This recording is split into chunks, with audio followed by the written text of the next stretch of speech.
All right. Hello, everyone out there. I am Julia Carlson. I'm the CEO here at Financial Freedom Wealth Management Group.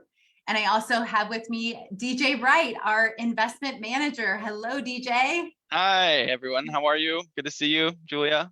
Yeah, good to see you too, because it's not as common these days that I'm seeing you. So in the past week, we quickly assembled our investment committee and had a meeting to discuss what we're seeing in these markets. And DJ, it was so important to pull you into this as our investment manager, but DJ is on paternity leave with his newest son, Carter. So thank you so much for being willing to jump in and help us. Hey, I'm glad to do it. It's my pleasure. I would have been sad if you guys left me out. So, these are tough times with the stock market, and it's important that we all come together, to strategize for our clients.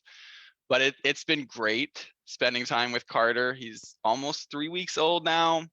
I still check the markets every morning at 6:30, and lucky for me, he's usually waking me up. So that works out well, actually. Awesome. Well, thanks for being here as our investment manager and watching this market so closely for us. So as we look at the landscape out there, what are we seeing? Well, the big thing is there's so many fears with the economy and the markets. So the Dow is down 20% for the year. The S&P is down more like 25%, and you've got some parts of the market that are down a little bit more than that. And the news is saying to run to safety, as if gold and silver can really provide that. But really, it just feels like chaos when we look on the outside. Yeah, chaos is a really good word for this environment. And the market does not like chaos. Uncertainty all wreaks havoc in the market. And that's exactly what's happening now. We're seeing the day-to-day ups and downs and the volatility. So how about when we look deeper, kind of look through all of the chaos? What are we seeing? Mm-hmm. So, it's tough. And this feels very abnormal for us, especially since we've been lingering for so long at these lower points. It's been this whole year where the market's been going down. But this isn't all that uncommon. So on average, we see a bear market, which is a decline of 20% or more, something we're in right now, every 4 to 5 years. And on average, they last about 10 to 11 months. So we're approaching that 10-month mark here very shortly. So we're kind of right there at the average. Now, the great news is so far, the ones we've been through have all recovered. This is more of a kind of a timing situation than a doom and gloom forever. What about you? What have you seen, Julia? Yeah, I feel like, zooming out the last 10 years, we've been in 2 bear markets, and one of them is the one we're in right now.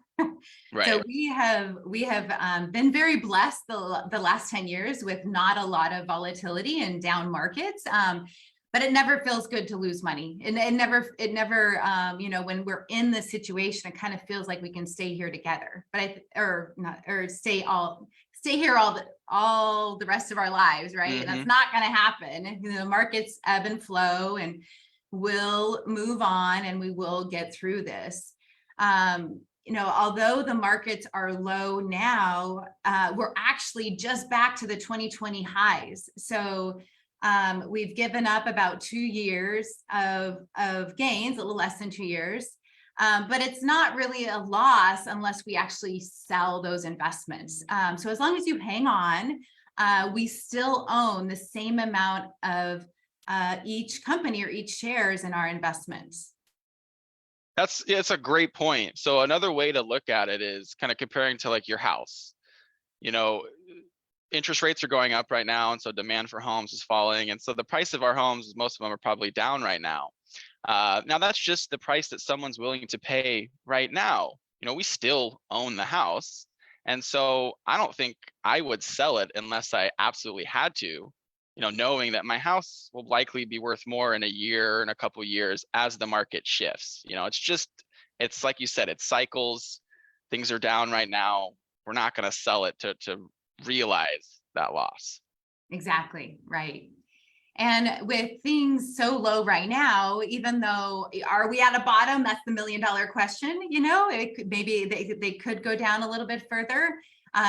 We I think we hit a low in June, and then we saw a nice bounce out of that. And now we're back to those June lows. And, this is what it does, trying to figure out where the bottom is. But just like history has shown us, we will get back to those highs again. Yes, the market's very resilient. And even though we may not have hit that definition of a recession, there's a lot of, are we in a recession? Are we not? We don't necessarily know. But when it does hit, then we start to move into a growth phase after that. Yeah, that's right. And just like the seasons, spring always follows winter. So it's coming. We just don't know exactly when it's going to be here. But when we look back through history, we see that large US based companies on average produce about 8 to 10%. So, and we get that average looking at 100 years of averages. So the good news for us and that is good news for us and our clients. Yep. Yes, it is. Definitely. So from our meeting, when we met as a team, what did we decide to do, DJ? Well, in all of our discussions as a group, and we had a lot of different options and things we looked at, but we actually chose to keep most of our clients' investments as is. Yes, so no real changes. And our very conscious decision is to stay the course right now. That's correct. So, everything we have in our clients' accounts is well diversified, and they're really solid investments. So any tweaks at this point could spell trouble for our clients in the future. That's not a risk we want to take with our clients' assets. We know downturns like this are part of investing, and we set our clients' accounts up to handle the ups and downs along the way. Exactly. And I think one of the worst mistakes I see people make with their money is going and chasing returns and trying to time this market that you just can't do. Our clients have worked hard for their money, and we're here to take that management burden off of them. So it's like it's our job to worry about our clients' money. Now, of course, it's hard to not worry about when your money's down, but it's really, our hope is to delegate that burden to us. So our best decision at this point is to keep everything as is, knowing that we're watching this on a daily basis and can make changes at any moment. So our investment committee will meet as often as needed to stay on top of this investing landscape. Mm-hmm. Yep, that's right. And then, as our clients have changing needs, we just want them to let us know, and we'll review that to make any adjustments needed for them at that point. Yes, that is a great plan. And we have an amazing team working hard on our clients' behalf. Yeah, we really do. So also worthy to note is that level of bearishness right now is very high. So bearishness is, you're worried about the future for the markets and the economy. And so it's very high right now. But it's important to remember that historically, extreme negative sentiment has often been followed by really strong market performance. To take just one example, the American Association of Individual Investors, they've been doing this weekly survey since 1987. So a lot of data there. Last week's survey had a level of bearishness seen only 4 other times before. And the S&P 500 return 1 year later, in all 4 of those cases, averaged over 30%.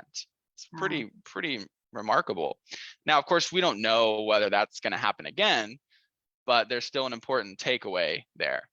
And as we experienced in 2020, when a lot of negative sentiment is being priced into the markets, it may set the bar pretty low for stocks to outperform expectations. We also have some positive seasonal patterns ahead. We're coming off of September, which is a pretty tough month historically. And November through April are historically strong months for equities. Stocks have also done pretty well after midterm elections. And the third year of the 4-year presidential cycle, which we'll enter here in 2023, has historically been the strongest for stocks. So, we look forward to continuing to assist people on their financial journey, no matter what the markets bring. Yes, but you've got me a little bit encouraged there, DJ. I like that. Good. So I will leave you with this. Patient investors are rewarded, and this investing landscape requires patience right now. So hang in there, have that long-term perspective, and just have confidence. I loved what you said, DJ, about the resilience of the stock market, the resilience of America, and that we will be to that spring one day. There we go. I like it. All right, well, thanks for tuning in. And if you have any questions for us, you can post them in the comments below, and we will follow up with those answers. Thanks, everyone. Take care.